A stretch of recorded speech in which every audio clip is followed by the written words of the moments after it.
11월 달에만 코로나19 신규 감염자가 400만 명을 눈앞에 두고 있습니다. 바이든이 2개 경합주에서 또 승리의 인증을 이어나갔습니다. 스푸트닉 V 코로나 백신이 95% 효과를 입증했습니다. 뉴욕시에서 무료 급식 프로그램을 확대 시행하고 있습니다. 이민보호교회 네트워크가 강제 시술당한 난민 여성을 지원합니다. 코로나 바이러스 감염 경로에 대해 의문을 제기합니다. 내 집같이 편안한 은행 뉴 밀레니엄 뱅크가 뉴저지 클러스터와 뉴욕 플러싱에 새로운 지점을 오픈하였습니다. 클러스터 570 피어먼트 로드와 플러싱 141 노던 블러바드에 위치한 새 지점에서 모든 금융 업무와 혼무 기지 상담도 함께 해드립니다. Member of FDIC and Equal Housing Lender.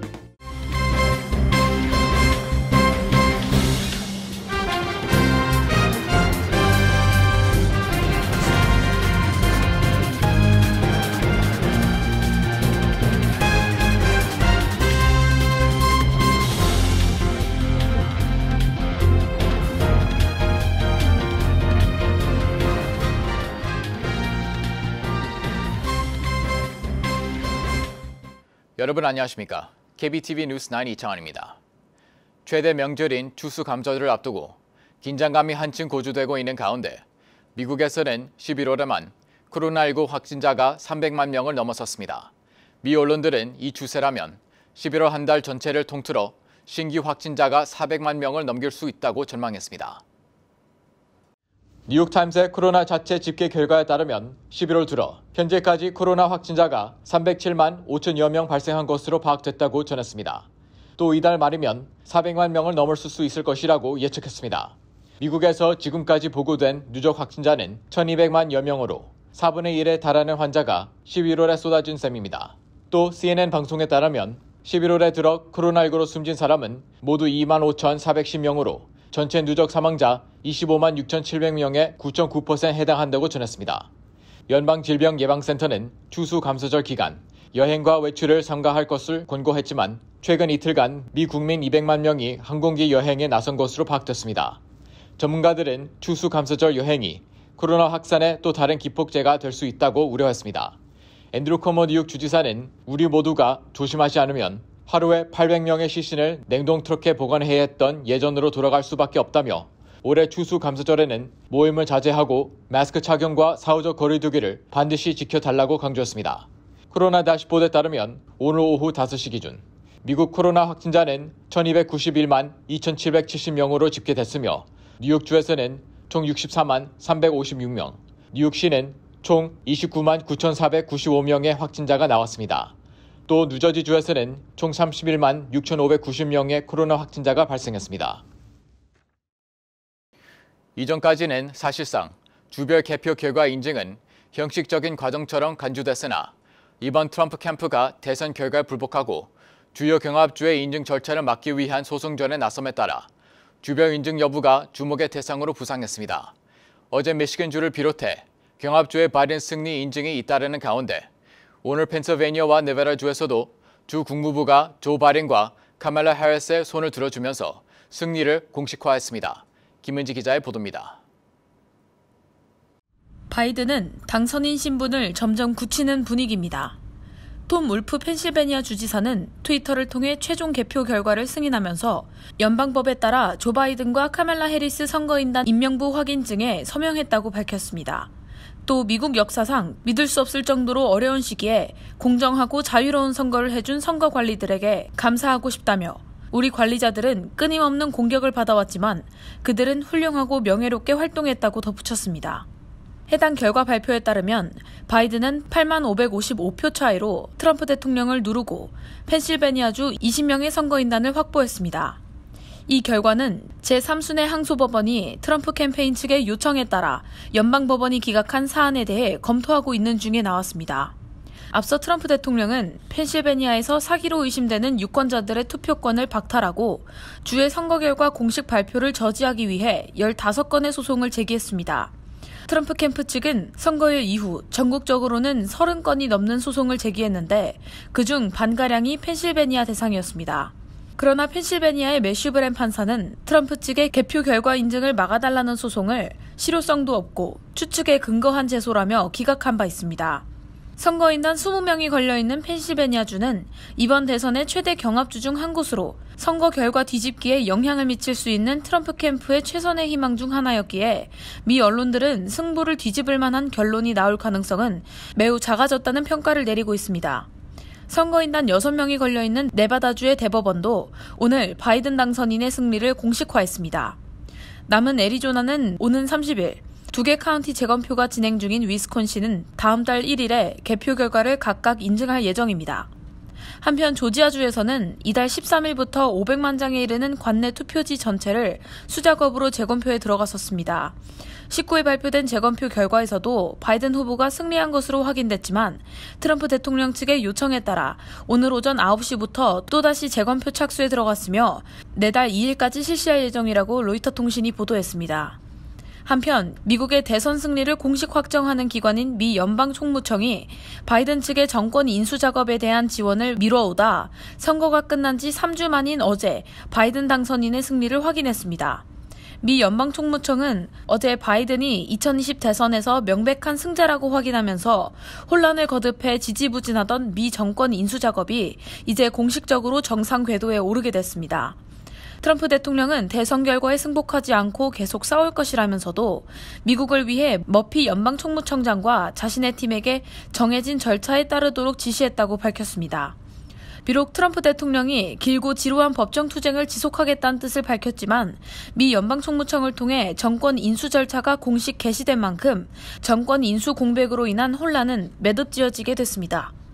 KBTV 뉴스 김은지입니다.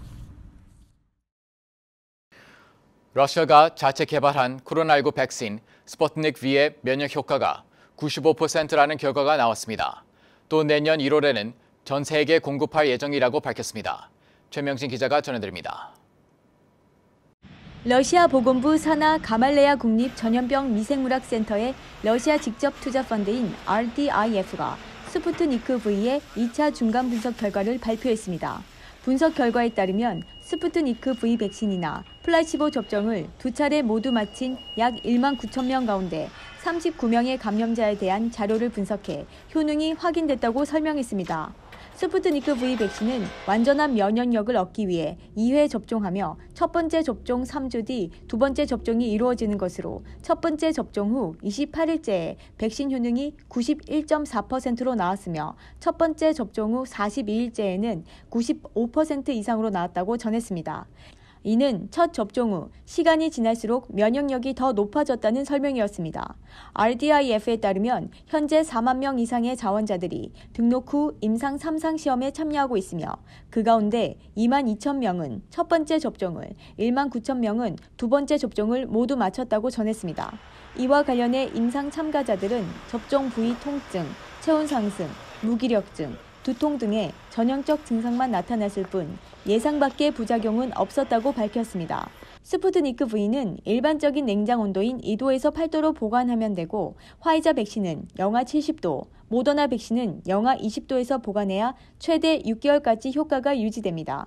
스푸트니크 V의 가격은 화이자와 모더나 백신이 미국 정부와 맺은 공급 계약가인 $15에서 $20와 비슷한 수준으로 $20 미만이 될 예정입니다. 러시아 측은 이번 2차 분석 결과가 2회 접종 후 일주일 만에 나왔다며 3주가 지나면 더 높은 효과를 보일 것이라고 기대감을 드러냈습니다. KBTV 뉴스 최명진입니다. 뉴욕시 모든 공립학교가 코로나19로 문을 닫은 가운데 뉴욕 시민은 시에서 제공하는 무료 식사를 제공받을 수 있습니다. 뉴욕시는 지난 3월 16일부터 뉴욕시 전역의 440곳의 급식소에서 약 120만 개 이상의 식사를 제공해온 가운데 모든 공립학교가 문을 닫는 동안 뉴욕시에서는 무료 급식 프로그램을 확대 시행하고 있습니다. 모든 공립학교가 문을 닫는 기간 동안 인근 학교 건물로 가서 학생과 가족은 테이크아웃 식사를 제공받을 수 있습니다. 학교 건물 급식소는 월요일부터 금요일까지 운영하며 오전 9시부터 정오까지입니다. 또한 커뮤니티 구성원들은 월요일부터 금요일 오후 3시부터 오후 5시까지 식사를 제공받을 수 있으며 모든 급식소에서는 채식주의 식사, 한라 식사도 준비됩니다. 코셔 인증 급식의 경우 일부 급식소에서만 제공이 가능합니다. 무료 급식소에서는 별도의 등록이나 신분증 확인은 필요 없으며 장소와 상세 정보는 웹사이트를 참조하면 됩니다. 단 뉴욕시 급식소에서는 오는 26일인 추수감사절과 12월 25일인 크리스마스와 1월 1일에는 무료 음식을 제공하지 않습니다. 빌 더 블라시오 뉴욕시장은 많은 뉴욕 시민들이 생계가 어려워 음식을 구입할 기본적인 돈도 없는 상황이고 청구서 요금 지불과 식료품 구입비 사이에 고민할 필요가 없어야 한다며 시민들이 배고픔에 시달리지 않도록 계속해서 무료 급식을 제공해야 한다고 밝힌 바 있습니다. CNN 보도에 따르면 지난 9월 미국의 한 구치소에서 난민 여성 수감자들이 강제로 자궁 결제 수술을 받은 사실이 폭로된 바 있는데요. 이 소식을 접한 이민자 보호교회 네트워크가 한 여성 피해자의 재정적 지원에 동참하기로 했습니다. 보도에 최명진 기자입니다. 이민자 보호교회 네트워크는 조지아주에 위치한 이민국 구치소에서 강제 의료 시술을 당한 난민 여성을 위해 신앙적, 법률적, 재정적인 지원을 하기로 결의했습니다. 이민자 보호교회 네트워크에 따르면 미국에 입국하다 국경 수비대에 체포당해 구금된 난민 여성들이 지난 1년 6개월간 구치소에 수감되어 있던 중 난민 A 여성이 수용소 의료진으로부터 난소에 혹이 있어 제거해야 한다는 거짓된 말을 듣고 의료 시술을 받게 됐다는 충격적인 소식이 수용소에서 일했던 우텐 간호사의 폭로로 드러났습니다.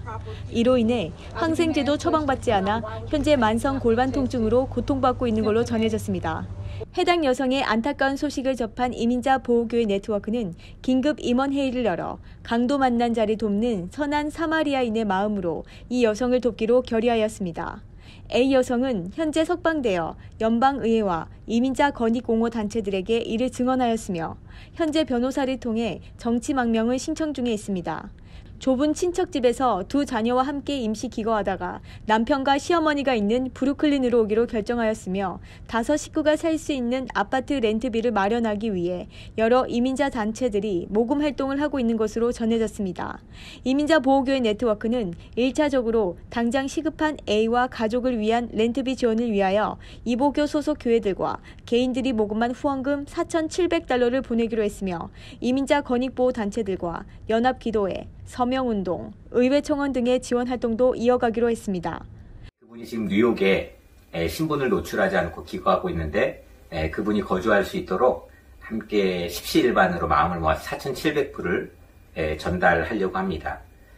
강도 만난 이웃이 우리 주변에 신음하고 있을 때 교회가 피난처가 되어주고 지켜주기 위해서 이민자 복귀는 시작되었습니다. 혹시 여러분들 또한 이 난민 여성에게 도움을 주기를 원하시는 분이 계시다면 이민자 복귀에 연락해 주시면 됩니다.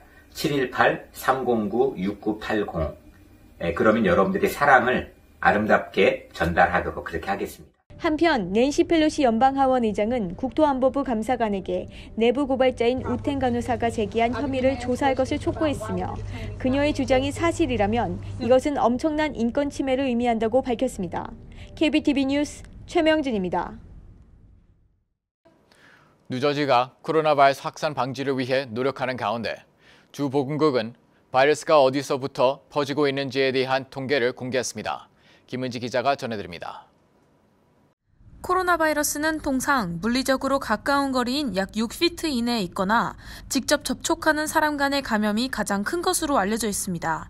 그동안 주정부는 여러 종류의 장소와 사업들, 활동들을 제한하면서 바이러스의 확산을 억제해왔는데요. 이달 초 뉴저지 보건부는 코로나19 감염이 빠르게 확산되는 장소를 통계적으로 분석해 공개했습니다. 이 통계에 따르면 뉴저지주에서 10월 한 달 동안 높은 코로나 감염률이 발생한 곳이 33%가 스포츠팀으로 가장 많았으며 직장이나 타가시설도 두 자릿수 비율을 차지하고 있었습니다. 이어 결혼식과 파티 등 대규모 모임과 실내 모임이 각각 10%를 차지했습니다. 그 다음 호텔과 카지노 순이었습니다. 이는 주정부가 코로나 바이러스와 관련해 새로운 규제를 시행할지, 이미 존재하는 규제를 강화할지 등 바이러스 확산 억제를 위해 중요한 지표가 될 것이라는 평가입니다. 그러나 데이터의 강도가 불확실하다는 분석도 나왔습니다. 통계는 주 전체 바이러스 확산에 있어 감염 온상으로 간주되는 학교와 요양원 같은 시설을 제외했고 3월 9일 뉴저지의 공공보건 비상사태를 처음 선포한 지 8개월이 넘어간 현 시점에서 단 한 달간의 감염 경로 추적이 무의미할 수 있다는 것이 한계점입니다. 이에 뉴저지주 보건국은 누가 양성 반응을 보이는지는 바로 알 수 있지만 그런 사람으로부터조차도 언제 어떻게 노출됐는지는 확실하게 알 수 없는 경우도 다수 있다고 말했습니다. 이는 매번 보고되지 않는 경우가 많기 때문이라고 말하면서 그저 우리는 이러한 확인된 데이터를 기반으로 항상 인지하고 현재의 정부 조치들을 계속 유지해야 한다고 덧붙였습니다. 주디스 페르실리 뉴저지주 보건위원 대변인은 주민들이 코로나 감염 추적자들의 전화를 받고 누구와 접촉했는지, 어디에 있었는지에 대한 정보를 공유한다면 더욱 완벽한 자료가 될 것이라고 말했습니다. KBTV 뉴스 김은지입니다. 뉴욕시 전기 스쿠터와 전기 자전거의 이용이 23일부터 합법화됐습니다. 이 조례에 따르면 최대 시속 25마일 이하의 전기 자전거와 최대 시속 20마일의 전기 스쿠터를 이용할 수 있습니다. 뉴욕시 교통국이 맨해튼 지역에 1년간 전기 스쿠터 공유 파일럿 프로그램을 만들어 시민들에게 제공하는 방안도 포함됐습니다. 최근 뉴욕시의 전철역 플랫폼에서 고의로 승객을 선로 아래로 밀어뜨리는 사건이 잇따르자 빌 드블라지오 뉴욕시장이 각 전철역에 경찰을 추가 투입하기로 했습니다. 이와 관련해 지난 18일 맨해튼 42가 브라이언 팍에서는 23세 남성이 열차를 기다리고 있던 36세의 남성에게 돈을 달라고 요구한 뒤 이에 응하지 않자 선로로 밀어 중상을 입히는 등의 사건들이 일어났습니다. 뉴욕 아시안계 미국인 변호사협회가 뉴욕에서 자격을 갖춘 법률 고문과 연결해주는 새로운 법률 구조 소개 서비스를 시작했습니다. 이는 언어와 문화적 장벽을 극복하고 뉴욕 생활권에서 소외됐던 계층들의 법률 고문 서비스를 보다 편리하게 이용할 수 있게 됐습니다. 법률 고문이 필요한 사람들은 영어, 중국어, 한국어 또는 일본어로 통화가 가능합니다. 문의 전화는 646-653-2168로 하면 됩니다. 뉴저지 차량국 MVC가 오늘부터 운전면허증을 갱신하기 위해서는 임시 면허증을 먼저 받게 될 것이라고 발표했습니다. 이는 지난 10월 뉴저지 자동차위원회 이사회에서 승인된 것으로 운전자들은 30일간의 임시 면허증을 가지고 승인된 면허증은 우편으로 보내질 것이라고 밝혔습니다. MVC는 이를 통해 사기 방지 보안이 강화될 것으로 보고 있다고 전했습니다. 잠시 후 커뮤니티 브리핑을 전해드립니다.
이어서 환율과 증시 전해드립니다.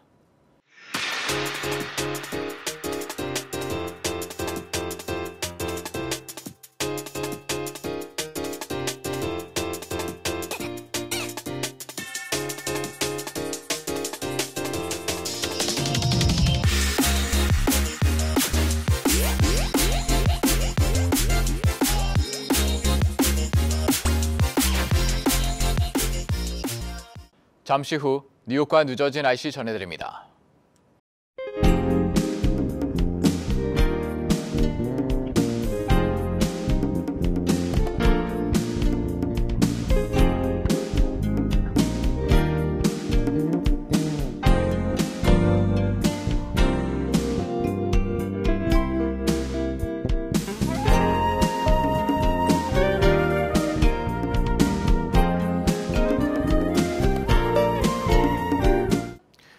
모든 공립학교가 문을 닫은 동안 뉴욕시에서는 무료 급식 프로그램을 확대 시행하고 있습니다. 우리도 주위의 어려운 분들을 살펴 나눔의 마음을 가졌으면 합니다. 오늘도 KBTV 뉴스9을 시청해주신 여러분 고맙습니다. 저희는 언제나처럼 매일 밤 이 시간에 찾아뵙겠습니다. 편안한 밤 보내시기 바랍니다.